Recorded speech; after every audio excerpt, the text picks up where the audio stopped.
Imagine lying in bed late at night, the shadows cast from the streetlight flicker as the trees sway outside your window.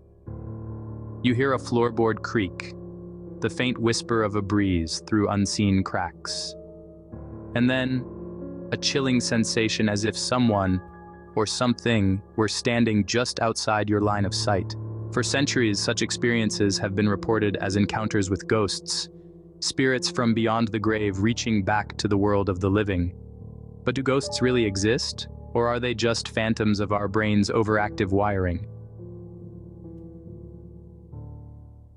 From the eerie tales of spectral ships like the Flying Dutchman to the tormented spirits of Victorian mansions, ghosts have been a staple of cultural folklore around the world.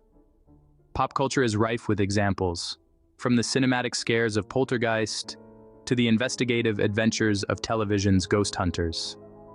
This fascination isn't just confined to media, it extends to ghost tours in historic cities, paranormal research societies, and a significant part of the population that truly believes in ghosts. According to a survey by Chapman University, a notable percentage of Americans feel that places can be haunted by spirits. Despite the prevalence of ghost stories, these tales often lack empirical evidence, thriving instead on anecdotal accounts and deeply ingrained cultural beliefs.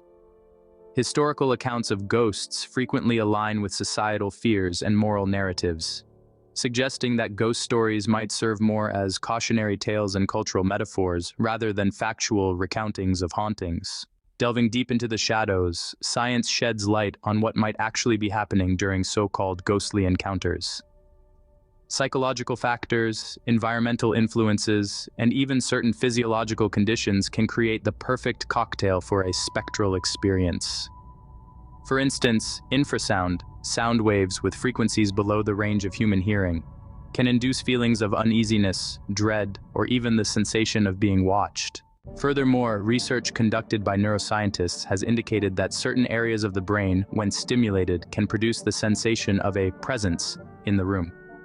This phenomenon can often occur during extreme stress or when one is sleep-deprived, conditions not uncommon during supposed ghostly encounters.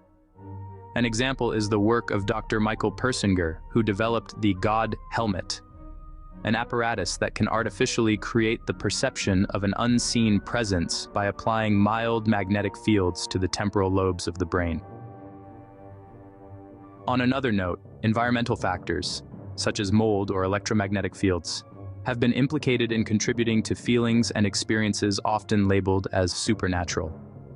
Studies have suggested that exposure to toxic molds can lead to neurological damage and hallucinations, while electromagnetic fields can create a range of strange sensations, including a sense of dread or the eerie feeling of being watched.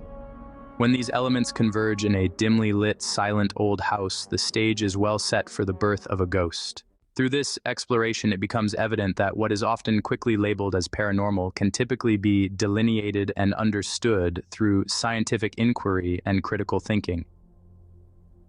While the thrill of ghost stories and the chill of the unknown will likely continue to captivate human imagination, it is through skepticism and science that we can confront our fears and perhaps put some ghosts to rest.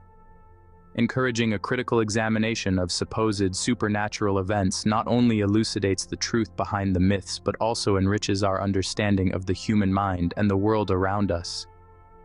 In the labyrinth of life's mysteries, science remains the most reliable guide, illuminating paths once shadowed by the specters of our ancestral fears. As we unshackle ourselves from these age-old superstitions, we can step into a realm of understanding and reason, learning more about what truly haunts the human condition, the mind itself.